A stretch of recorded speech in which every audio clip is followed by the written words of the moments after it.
Hello everyone, welcome back to my YouTube channel. I hope आप सभी अच्छे होंगे।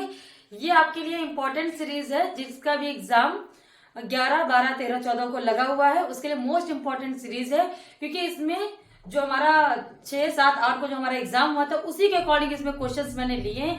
किस शिफ्ट में कैसे क्वेश्चन आए हुए हैं और किस यूनिट से सबसे ज्यादा क्वेश्चन पूछे गए हैं, वैसे ही सेम टू सेम मैंने क्वेश्चन लेने की पूरी कोशिश करी है। ओके, तो पूरा सेशन जरूर देखिएगा क्योंकि ये इंपॉर्टेंट सीरीज है और वैसे ही क्वेश्चन मैंने बताया जैसे कि क्वेश्चन पूछे गए हैं।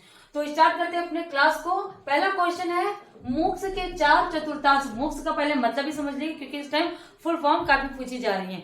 तो massive open online course, MOOCs का मतलब होता है कि 4 चतुर्थांश प्रारूप में लिखी में से कौन सा शिक्षार्थी और पाठ्यक्रम समन्वयकों के बीच अन्योन्य क्रिया को सुगम बनाता है। अन्योन्य क्रिया मतलब होता है एक दूसरे से बात करना या परस्पर बातचीत करना। तो सबसे ज्यादा कौन लाभकारी होता है? वीडियो से हम अच्छे से बात कर सकते हैं, चीजों को समझ सकते हैं, मूल्यांकन से समझ सकते हैं, या पाठ्य सामग्री से समझ सकते हैं, या परिचर्चा के द्वारा समझ सकते हैं। तो आई होप क्वेश्चन ज्यादा काफी इजी है, तो आप समझ सकते हैं कौन सा राइट होगा।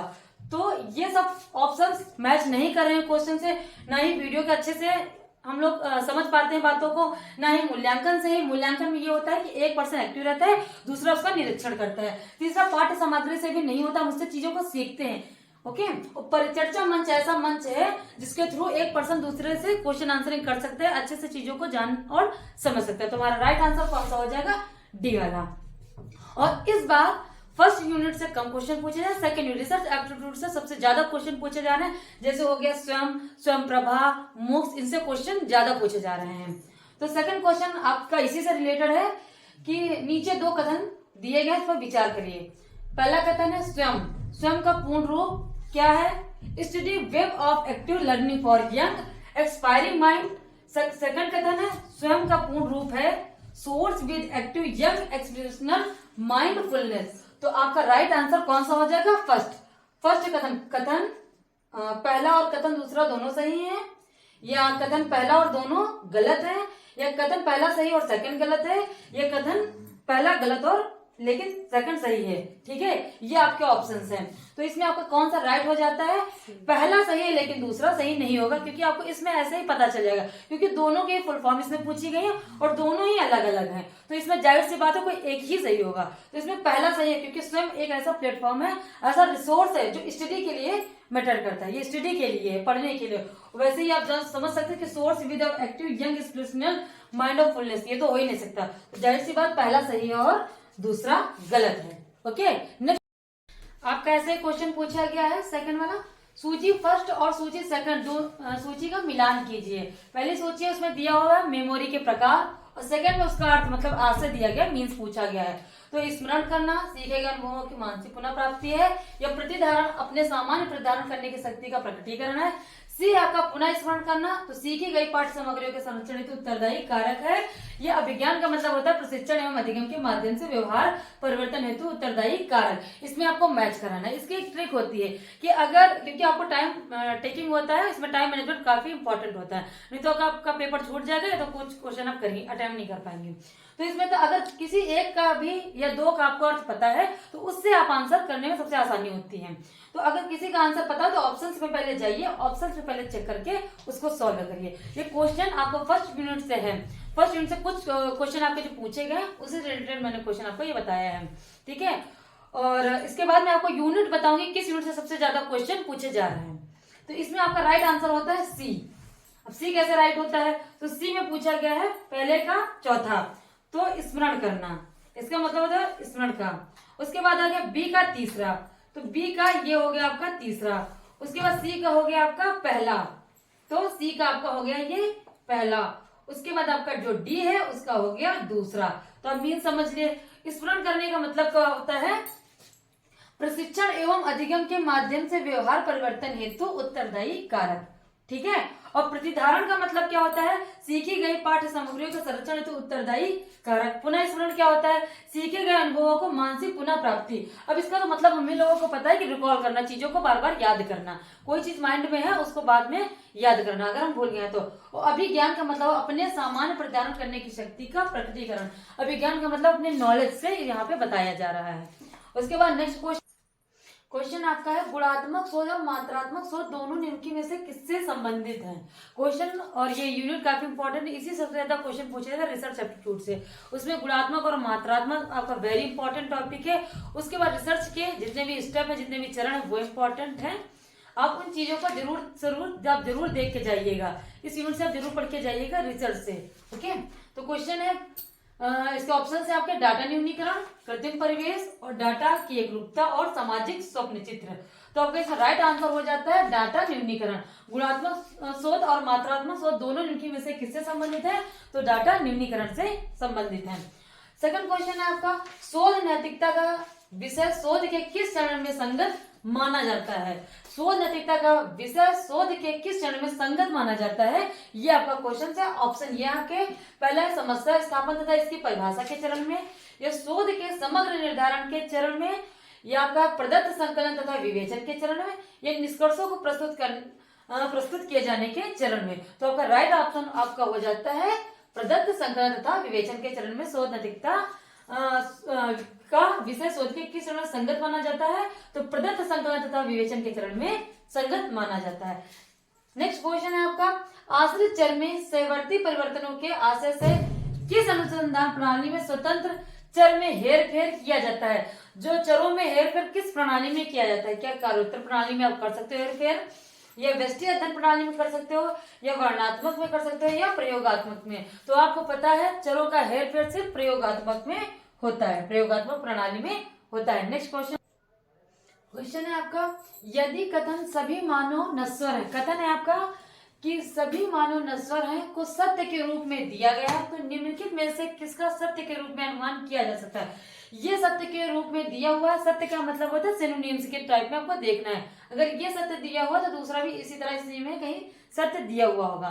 कुछ मानव नश्वर है, कोई भी नश्वर गैर मानव नहीं है, या कुछ अनश्वर मानव है, कुछ गैर मानव नश्वर नहीं है। तो आपको सेम टू सेम इसके जैसा कौन सा सेंटेंस लग रहा है कि एक जैसा दिख रहा है, तो सभी मानव नश्वर हैं, तो इसमें से लग रहा है कुछ मानव नश्वर हैं, आपका ये सही। इसमें तो नहीं है मानव नश्वर नहीं है, मानव नश्वर नहीं है, ऐसे करके सेंटेंस है क्योंकि इसमें कोई भी दिया मतलब कोई भी नहीं है, और इसमें बता रहा सभी दिए, तो बिल्कुल अपोजिट है। कुछ नश्वर मानव है, कुछ दिया हुआ है, इसमें कुछ गैर मानव नश्वर, तो इसमें कुछ मानव नश्वर हैं, तो सभी मानव नश्वर हैं और कुछ मानव नश्वर हैं, ये सुनिए नियम से। अगर इसका अपोजिट पूछता है कि विपरीत पूछना है, तो सभी मानव नश्वर का विपरीत हो जाता कोई भी मानव नश्वर नहीं है, कोई भी मानव नश्वर नहीं है, ये ऐसे करके आपको सेंटेंस दिया होता। ठीक है, उसके नेक्स्ट क्वेश्चन है आपका निम्नलिखित किस कथन में अनाकारित तर्क दोष है। तर्क दोष वाले क्वेश्चन ज्यादा पूछे जाते हैं क्योंकि कभी कभी उसका अर्थ पूछ देता है कि यह रेड हेरिंग का मतलब क्या था, उपाधि तर्क दोष क्या है, या स्ट्रोमैन क्या है, तो कभी कभी ऐसे अर्थ पूछ रहे हैं। तो जो इतने कंटेंट है तो आप इसको जरूर क्लियर करके जाइएगा, ये नहीं तो नेक्स्ट क्वेश्चन इसी के टाइप का कोई दूसरा जरूर क्वेश्चन पूछने को मिलेगा या आपको देखने को मिलेगा। तो निखिल में से किस कथन में अनाकारित तर्क दोष है, यदि तुम उसे 1 इंच दोगे तब वह 1 मील ले लेगा।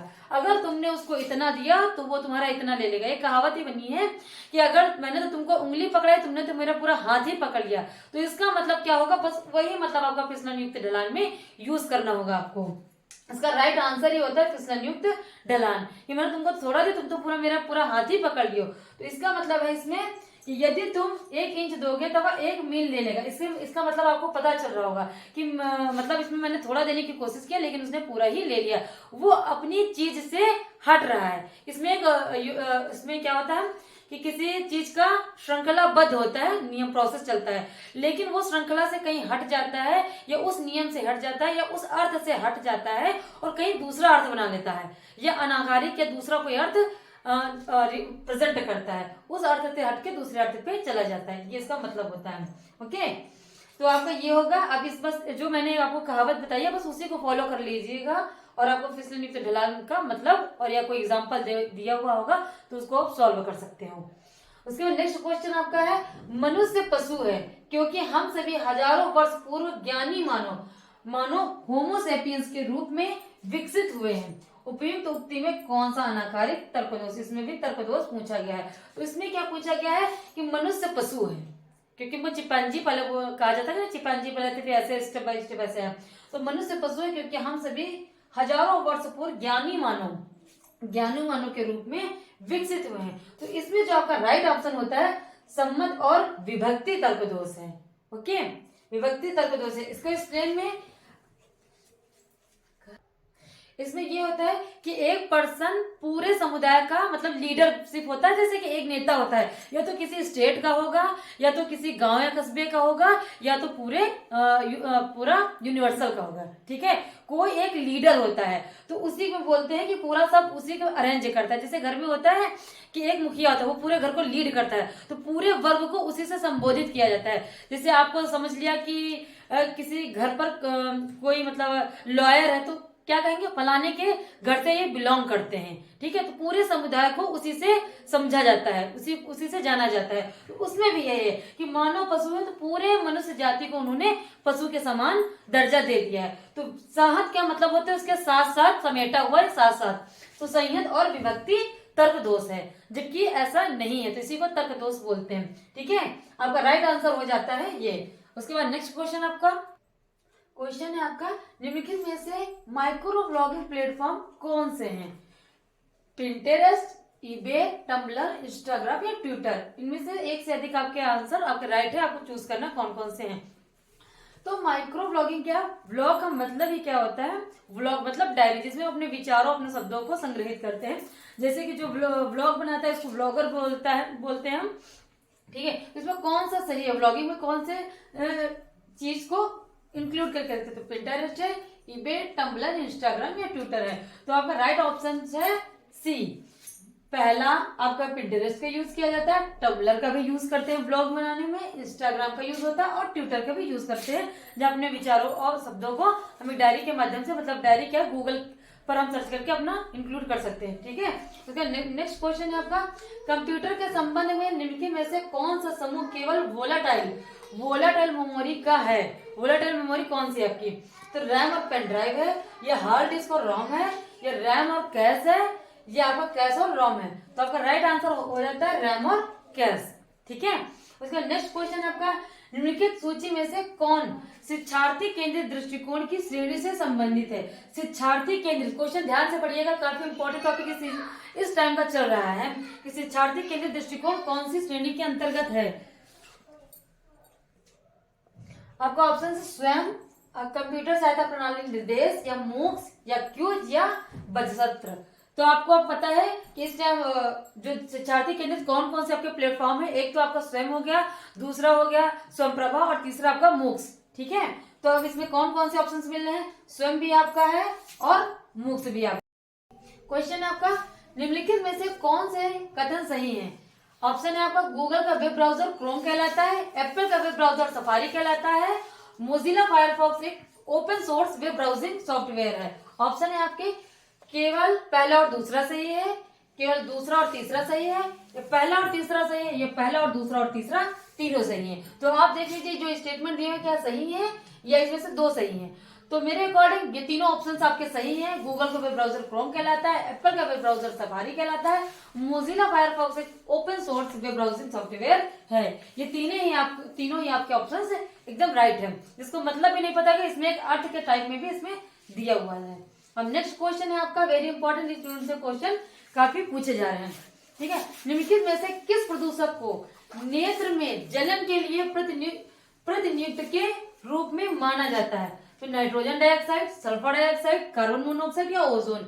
ये जो तीनों है ये वायु प्रदूषक है, लेकिन जो प्रतिनियुक्त माना जाता है, मेन माना था, ये कौन सा है? ओजोन।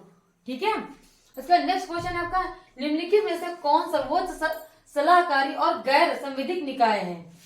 तो नीति आयोग, एनसीटीई है, ये एआईसीटी है, या एमसीआई है। तो आपका है गैर संविधिक और सर्वोच्च सलाहकारी नीति आयोग, आपका राइट ऑप्शन हो जाता है। ओके, उसके बाद नेक्स्ट क्वेश्चन है आपका, शिक्षा पर पिछली राष्ट्रीय शिक्षा नीति 1986 किस वर्ष में संशोधित किया गया था? वेरी वेरी इंपॉर्टेंट क्वेश्चन है। तो राइट आंसर है 1986 में बना था, इसको संशोधित रूप 1992 में है। ओके, और आपको यूनिट जो मैं आपको बता दूं कि आपका सेकंड यूनिट से आपको काफी क्वेश्चन पूछे जा रहे हैं, थर्ड यूनिट से भी आपको क्वेश्चन पूछे जा रहे हैं, आईसीटी के काफी क्वेश्चन पूछे जा रहे हैं। तो इन यूनिट पे आप ज्यादा फोकस करिएगा और आपका जो लॉजिकल रीजनिंग से है DI काफी थोड़ी सी इजी टू मॉडरेट आ रही है, उसको भी अच्छे से एक बार देख लीजिएगा।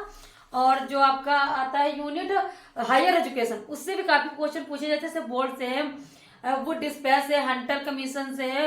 और आपका थोड़ा सा वैदिक युग में चला गया, वैदिक और बुद्धा युग में क्या था, उनकी कैसी शिक्षा प्रणाली थी, इससे भी क्वेश्चन काफी पुटअप किए जा रहे हैं। इसके बाद आपका एक नेक्स्ट क्वेश्चन है जो कि वेरी इंपॉर्टेंट है।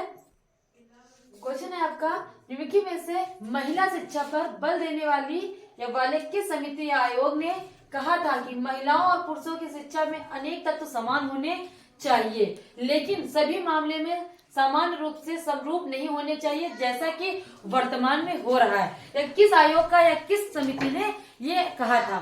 तो आपका ऑप्शन सही होता है बी, राधाकृष्णन आयोग ने ये कहा था। ठीक है, आप ये हायर एजुकेशन में एक इनका जो आयोग है किस सन में पारित हुए थे, किस सन में, और उनका क्या मोटिव थे, क्या इनकी सिफारिशें थी, ये आप जरूर देख के जाइएगा। आई होप आप सभी को ये वीडियो अच्छी लगी होगी। वीडियो अच्छी लगी तो लाइक जरूर करिएगा।